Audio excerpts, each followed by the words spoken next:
நம்ம போன பதிவுல ஒரு விஷயத்த பார்த்திருப்போம். ஃப்ளெமிங்கோ ராக்கெட் உக்ரைன் தரப்பிலிருந்து லாங் ரேஞ்ச் க்ரூஸ் மிசைல் ரஷ்யாவோட டீப் இன்சைட் டெரிட்டரி அட்டாக் பண்றதுக்காக உருவாக்கப்பட்டிருக்கு. ஸோ அதை சோதனை பண்ணி பார்த்திருக்காங்க அப்படிங்கிற செய்திகள் நம்ம பார்த்திருப்போம். இப்போ அதுபோல ராக்கெட்ஸ் எல்லாம் ஸ்டோர் பண்ணி வச்சிருக்கும் போது இந்த ஈரான்ல வீடியோ பதிவுகள் எடுத்து விடுவாங்க இல்லையா? ஸோ அதே போல வந்து பாத்தீங்கன்னா உக்ரைன் எடுத்து விடலாமா?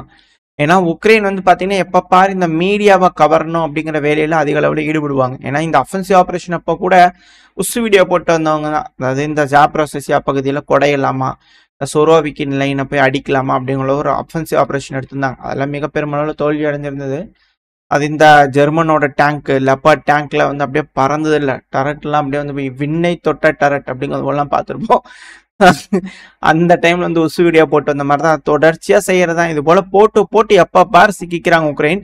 இருந்தாலும் திருந்தாம இது போல இருக்கு குற்றச்சாட்டுகள். மீடியாக்கள் தரப்பு என்ன சொல்றாங்கன்னா, உக்ரைனோட மீடியாக்களே பிளர் பண்ணி கூட போடுறதுக்கு ராணுவத்துக்கு தெரியலீங்களே அப்படிங்கிற பயங்கரமான குற்றச்சாட்டுகள் இப்போ போயிட்டு இருக்கு. அதுக்கான காரணம் என்ன? இந்த ஃப்ளெமிங்கோ ராக்கெட்லாம் வச்சிருக்கக்கூடிய பகுதிகளை வீடியோ பதிவுகள் வந்து ரிலீஸ் பண்ணாங்க. மாசா இருக்கட்டும், கெத்தா இருக்கட்டும், எங்கிட்ட இருக்கு பாருங்க, நாங்க பெரிய ஆளுங்க, எங்களால தயாரிக்க முடியும் அப்படிங்கிறது போல உள்நாட்டிலே தயாரிச்சு ரெடி பண்ணி வச்சிருக்கோம் அப்படிங்கிறது போலாம் வீடியோ பதிவுகள் எடுத்து போட்டிருந்தாங்க.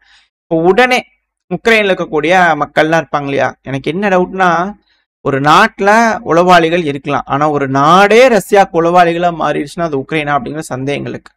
ரஷ்யா அதை வெறி கொண்டு தேடுறதுக்கு முன்னாடி உக்ரைனியர்கள் அதை வெறி கொண்டு தேடி இந்த இடம் எங்க இருக்குது, ஐயோ நாளைக்குதான் எஸ்குப்ஸ்கா செஞ்சு விட்டாங்கன்னா நம்ம மண்டையில எல்லாம் வந்து உலகம் எல்லா ட்ரோன்கள் அது இதுன்னு வந்து உலக முடியும் அப்படிங்கிறதுனால ஒரு ப்ரிகாஷனரி மூவா மக்கள் இப்படி செய்யறாங்களா என்ன எங்க தெரியல.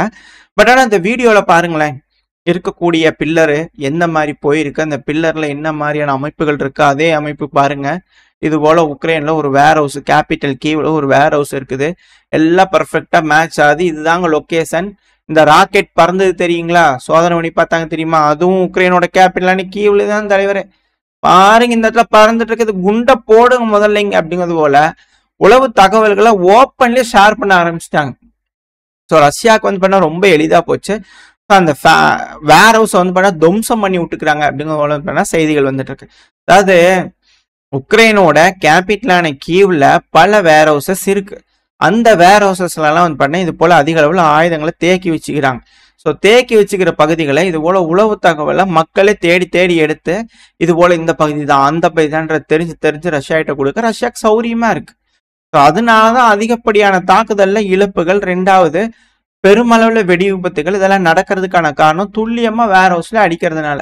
இப்போ இது போல இன்ஃபர்மேஷன் ரஷ்யால இருந்து வருதா அப்படிங்கறத இங்க இருக்கக்கூடிய கேள்வி. எது எப்படியோ இப்போ உக்ரைனியர்களே வந்து பாத்தீங்கன்னா ஓப்பனா வந்து பாத்தீங்கன்னா இந்த டீட்டெயில்ஸ் எல்லாம் கொடுத்துட்டாங்க ரஷ்யாவுக்கு.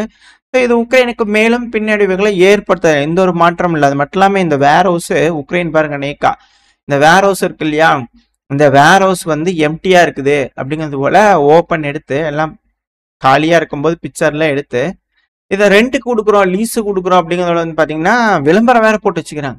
எப்பேற்பட்ட உஷார் பார்த்தீங்களா? ஏன்னா அப்பத்தானே வந்து பாத்தீங்கன்னா நார்மலா தேடி பார்க்கும்போது ஃபேக்டரிஸ்லாம் வந்து பார்த்தா லிஸ்டா இருக்கு. ஸோ அது எம்டியா இருக்கு வேர் ஹவுஸ் அப்படிங்கிற சந்தேகம் வராது இல்லையா? அதனால எல்லாத்தையும் கரெக்டா செஞ்சிருக்கிறாங்க. மண்டை மேல இருக்கிற கொண்டையை மறந்துட்டீங்களே அப்படிங்கிறது போல. ஏன்னா அவங்க இது போல இமேஜஸ் போட்டனாலதான் மேட்ச் ஆயிடுச்சு. ஒரு ப்ரிகாஷனா பண்ணிக்கிறாங்க. இப்ப அதுவே வந்து பாத்தீங்கன்னா பிரச்சனையா மாறிடுச்சு. பாதுகாப்பு சேஃப்டியா இருக்கு அப்படின்னு பண்ணிக்கிறாங்க. இப்ப அதுவே வந்து பாத்தீங்கன்னா முடிச்சு விட்டுருந்து இருக்கு. ஸோ இழப்புகள் உக்ரைனுக்கு பெருமளவில் இருக்கலாம். இது போல விஷயங்கள் தெரிஞ்சு ரஷ்யா ஈஸியா அடிச்சுக்கிறாங்க. உக்ரைனியர்களே போட்டு கொடுத்துட்டாங்க அப்படிங்கிற போல விஷயங்கள் இருக்கு.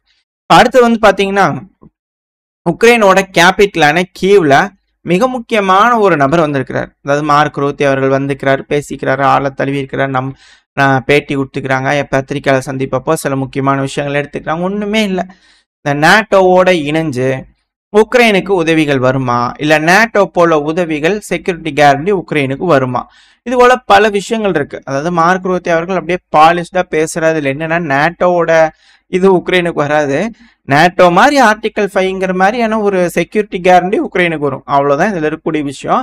ஆனா ரஷ்ய தரப்பு வந்து கிளியரா இருக்கிறாங்க. யூஎன்ல இருக்கக்கூடிய நாடுகள், இந்த நாடுகளோட கூட்டமைப்புல உக்ரைனுக்கு பாதுகாப்பு வைக்கணும், அவ்வளவுதான். யூஎன்ல யாரெல்லாம் இருக்கிறாங்க? ரஷ்யா இருக்கிறாங்க, சைனா இருக்கிறாங்க. ஸோ அவங்களோட படைகளும் உக்ரைனுக்குள்ள இருக்கும் அப்படிங்கிற மாற்றுக்கிறதுல அது கூட வந்து பார்த்தா பிரிட்டன் படை, பிரான்ஸ் படை, அமெரிக்க படை இவங்களும் வந்து பார்த்தீங்கன்னா இருப்பாங்க அப்படிங்கிற மாற்று இடத்துல. ஆனால் அமெரிக்க ட்ரூப்ஸ் அனுப்ப மாட்டேன்ட்டாங்க. ஆனால் ஏர் சப்போர்ட் தருவாங்க அப்படிங்கிற சொல்லப்பட்டு வரதுனால இது மின்ஸ்க் 3 மாதிரி இருக்கலாம். ஏன்னா இந்த மின்ஸ்கில் வந்து பார்த்தா ஏர் சப்போர்ட் மட்டும் அமெரிக்கா தருவாங்க, மற்றபடி ட்ரூப்ஸ் எல்லாம் வந்து பார்த்தா மேற்கு ட்ரூப்ஸ் இருப்பாங்க, ஒரு சைடில் வந்து பார்த்தா ரஷ்யா சைனா ட்ரூப்ஸ் இருப்பாங்க அப்படிங்கிறதெல்லாம் சொல்லப்பட்டு வருது. ஸோ வெயிட் பண்ணி தான் பார்க்கணும் என்ன மாதிரியான முடிவுகள் எடுக்க போறாங்கன்ட்டு. ட்ரம்ப் அவர்களும் ரொம்ப ஆர்வமா இருக்கிறாங்க. ஆனால் இப்படி இருக்கும் சூழ்நிலையில தான் யூரோப்பியன் யூனியனுடைய போர் வந்துடுமா உக்ரைனுக்கு அப்படிங்கிற சந்தேகங்கள் இருக்கு. ஏன்னா ஹங்கேரியோட விக்டர் ஆர்மன் அவர்கள் பயங்கரமா வந்து பார்த்தீங்கன்னா காண்டாகி ட்ரம்ப் அவர்களுக்கு லெட்டர் எழுதிக்கிறார். என்னங்க ரூஸ்பா பைப்லைன் மேல அட்டாக் பண்றாங்க, நீங்க பேச்சுவார்த்தைக்காக எல்லாம் சுமூகமா பண்றதுக்காக ட்ரை பண்ணிட்டு இருக்கிறீங்க, உங்களுக்கு வாழ்த்துக்கள், அந்த பீஸ் அமைதியை வந்து கொண்டு வரதுக்கு வாழ்த்துக்கள், நீங்க எடுத்த காரியங்கள்லாம் நல்லதா நடக்கிறதுக்கு வாழ்த்துக்கள். ஆனா இது போல வந்து பாத்தீங்கன்னா த்ரூஸ்பா பைப்லைன் அடிக்கிறாங்களே அப்படிங்கிறது போல வந்து பண்ண ட்ரம்ப் அவர்களுக்கு லெட்டர் எழுத ட்ரம்ப் அவர்களும் திரும்பி வந்து பாத்தீங்கன்னா எனக்கு கோபமா இருக்குது, எனக்கு பயங்கரமான கோபம், நான் ரொம்ப அப்செட் ஆகிருக்கிறேன் விக்டர் ஆர்மன் அவர்களே, இது போல விஷயங்கள் நான் கேட்கறதே ரொம்ப கஷ்டமா இருக்கு, ஸ்லோவாக்கியா நண்பர்கிட்டையும் சொல்லுங்க அப்படிங்கிறது போல அவர் பதில் கடிதம்லாம் கொடுத்துக்கிறாரு, ஆறுதல் சொல்லிக்கிறாரு ஆர்மன் அவர்களுக்கு. பட் ஆனால் என்னன்னா இந்த த்ரூஸ்பா பைப்லைன் வழியாக தான் வந்து பார்த்தா ஹங்கேரி ஸ்லோவாக்கியா மத்திய யூரோப்பியன் நாடுகளுக்கு ஆயில் வருது. ஆனால் அதே போல தான் வந்து பார்த்தா இந்த மத்திய யூரோப்பியன் நாடுகள், அது குறிப்பாக ஹங்கேரி ஸ்லோவாக்கியா வழியாக தான் அதிகப்படியான கரண்ட் ஆயில்லாம் வந்து பார்த்தீங்கன்னா உக்ரைனுக்கு போகுது. இப்போ அதையும் வந்து பார்த்தீங்கன்னா ஆர்மன் அவர்கள் மென்ஷன் பண்ணிக்கிறார். பட் இருந்தாலும் இது தொடர்ச்சியாக நடக்குது அப்படிங்கிற பட்சத்தில் மத்திய யூரோப்பியன் நாடுகள்லாம் வந்து பார்த்தா சண்டைக்கு போவாங்களா உக்ரைன் கிட்ட அப்படிங்கிறது போல கேள்விகள் இருக்கு. ஸோ வெயிட் பண்ணி பார்ப்போம், உக்ரைன் அட்டாக் பண்ணாமல் இருப்பாங்களா இல்லை மும்பையை அட்டாக் பண்ணுறாங்களா, என்ன நடக்க போன்றது பார்த்தலாம். ஆனா இப்ப அட்டாக் அப்படிங்கிறது போல வந்துருச்சு அப்படின்னாலே அதிகப்படியான ட்ரோன்கள் ரஷ்ய தரப்பு ஏவிட்டு இருக்கிறான். அது போல அதிகப்படியான ட்ரோன்கள் ரஷ்ய தரப்பு ஏவறாங்க இல்லையா. ஸோ இந்த ட்ரோன்கள்லாம் வந்து பார்த்தீங்கன்னா ஜீப்ரா ட்ரோன்கள் அப்படிங்கிறது போல ஏவி விட்டுருக்காங்க. தினந்தோறும் வரக்கூடிய ட்ரோன்கள்ல சாகிட் ட்ரோன்களுக்கு இணையா இதுவும் வந்துட்டு இருக்கு. ஸோ இந்த ட்ரோன்கள் இந்த தெர்மாகோல் அட்டையில செஞ்சதுங்க, வேஸ்ட் டம்மி அப்படிங்கிற இனிஷியலா உக்ரைன் தப்புன்னு சொன்னாங்க. ஸோ ரஷ்யா வந்துட்டு என்ன பண்ணாங்கன்னா, ஆமா இது டீகைஸா உள்ள போகுது, இதுல ஒரு கேமராவையும் வச்சு அனுப்பி விட்டோம்னா உளவு வேலையும் பார்த்துக்கலாம் இல்லையா.